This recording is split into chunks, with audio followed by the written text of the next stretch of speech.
well, rising demand for cement in the construction sector in Mozambique has led to many companies finding growth at high rate and increased profits in the cement industry. We now take a look at this with Fernando de Lima, chairman and owner of MediaCoop, who joins us on the line from Maputo. Thank you so very much, sir, for joining us. Great to have you on the program.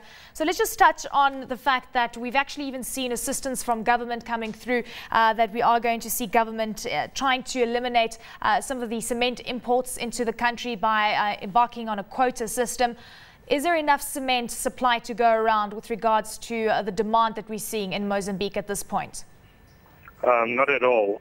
There's a booming in construction sector in Mozambique, and so people and builders and constructors need to rely on imports of cement at this point. So besides the fact that there are 3 factories working at this point in Mozambique, cement is being imported from South Africa, from Egypt, from India, from China, from Ukraine.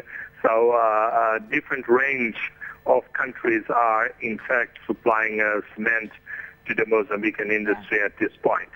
So are you saying that this quota system shouldn't actually take place at this stage to ensure that we don't see an increase in the cost of infrastructure in the country? Yes and no. It seems contradictory, but the point is that the prices of local cement are not very competitive, and so you can find cement from India and cement from China being sold in Maputo or in other parts of the country at very, very competitive prices.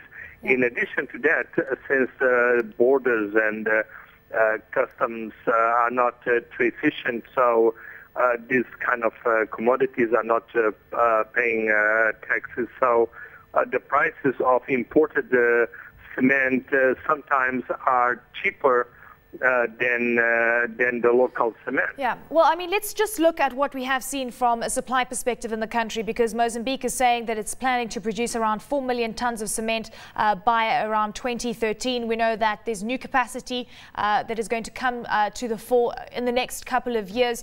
Do you think this is the point where we will see cement prices coming down in the country, where we will see a stabilization?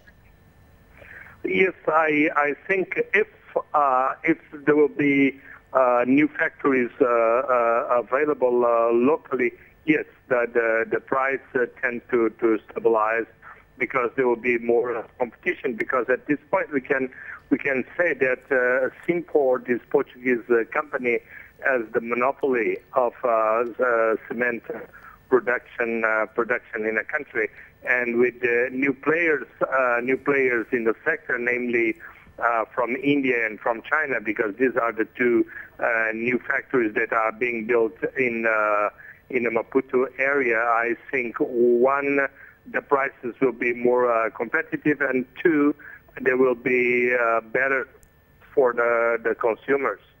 Well, I mean, looking at some of the foreign companies that are making headway in the cement industry, we know PPC, that's a South African company, is building capacity there. China and India being very interested also in increasing capacity within that space. What is that going to do to the local players?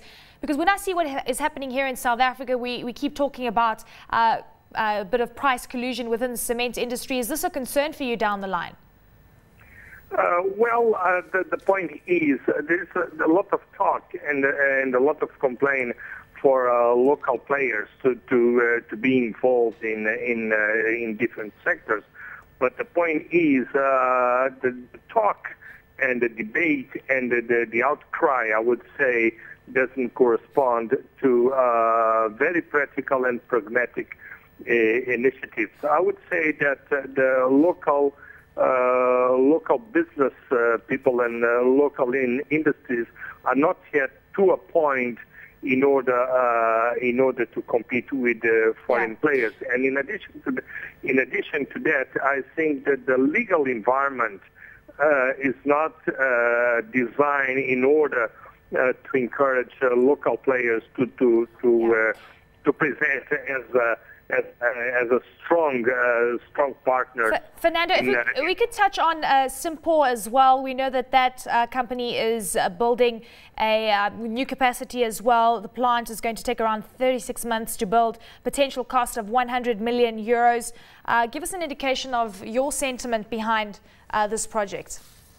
Well, I think it's very important, because what is going on in this country is that development projects are really happening in central and northern Mozambique. So a new factory being built in Beira or in the Beira area, because Dondo is 30 km away from Beira, it's quite important for the development of the central part of Mozambique, and of course it will reduce costs.